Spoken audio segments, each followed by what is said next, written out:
Alright, it's starting to get warm out, and now the Volkswagen Atlas has no AC. Let's get into it.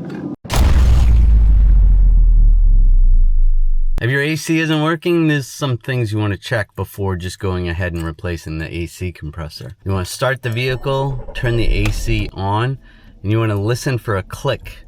When you go outside your vehicle, you're looking to see if the AC compressor is cycling on and off. In our case, the AC compressor is not turning on at all, so the next thing I wanted to check was power at the AC connector on the AC compressor.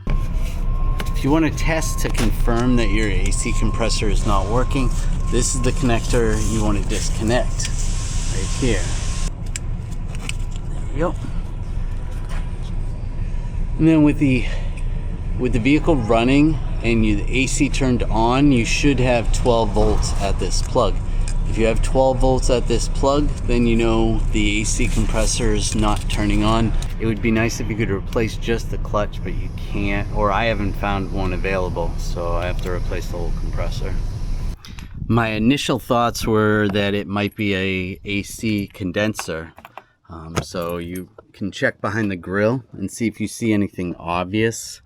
I thought there might be a stick in it, or sometimes you'll have leaves build up and then you'll see an actual oil stain on the condenser. Normally you need to use special glasses with a ultraviolet light, and then you can see the dye leaking out, but that wasn't the case for this vehicle. We just got to put a compressor in it. Unfortunately, most AC systems, when you're doing any work on it, you have to discharge the system. So you're going to have to bring it somewhere, have the refrigerant discharge so that you can actually work on it. Luckily, when we discharged the refrigerant, there was plenty of refrigerant in the system, so I don't have a leak in this vehicle. So I know it's just the AC compressor. Alright, so we're going to take the belt off. The tensioner is way up there. You can try to do this from up top, but I'm going to do it from underneath here. I'm going to use this belt tensioner tool. So we'll use the 16mm adapter. You're going to have to take this shield off underneath, but okay. Pull that off, and then we can slide the belt off. And I'm just going to leave this out of the way. I guess I'll take it down just so it doesn't fall. But I don't have to take the belt completely off, just move it out of the way. And you don't have to take this other shield off if you don't want to. I'll put a link in the description for that tool, for the gear wrench belt tool, belt tensioner tool. Let's disconnect this connector. There you go.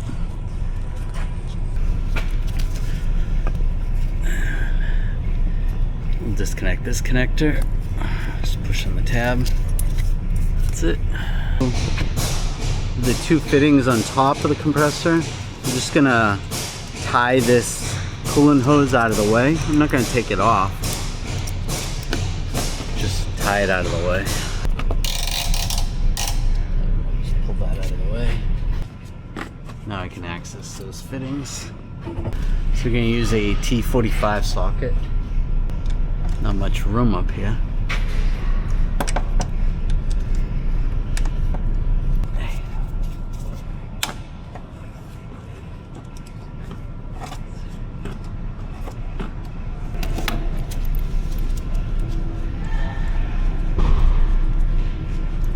Now, there might be a little bit of a vacuum when I go to pull this off. Like it wants to pull out very easily. Just gonna give it a little tap.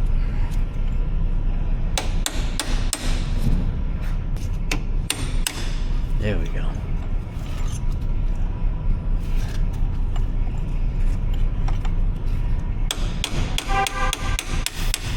Yeah, a little bit of a vacuum. It's not pressure, it's vacuum.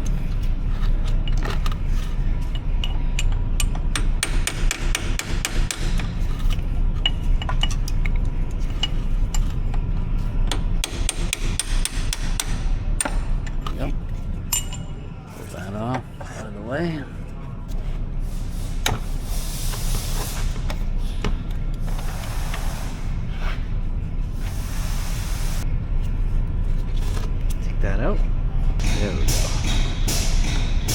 little bit tight. These pins normally corrode because it's a different metal. You have the aluminum from the line, and then the pin is steel normally.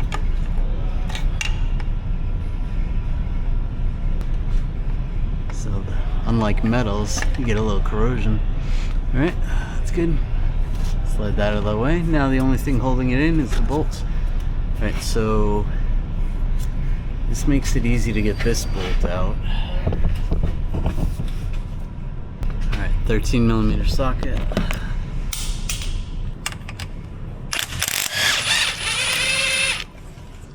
Pull that out. I can still get to the other one.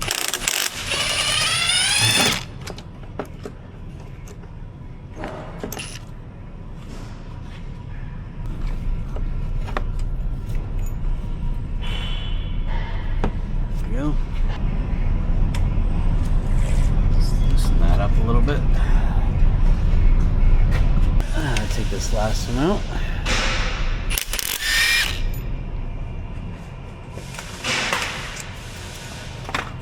And it comes right down. I'm going to change the seals. Just use a pick.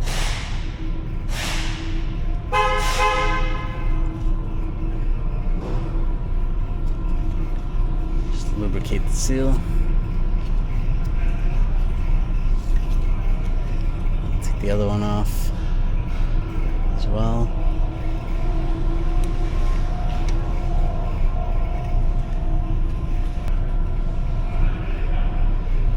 There we go. Those are good. Follow the instructions on your AC compressor. This one comes with oil in it.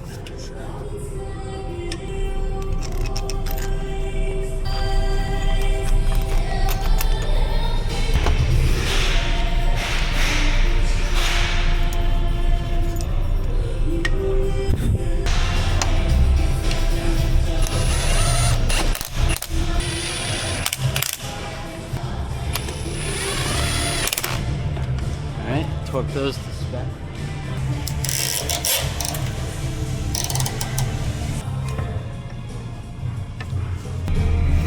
There we go. That one's all the way down. There we go.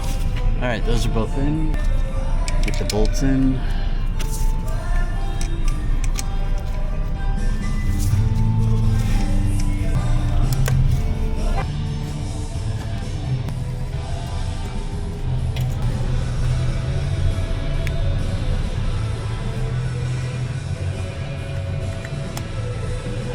Goes right there. Go way up to the tensioner.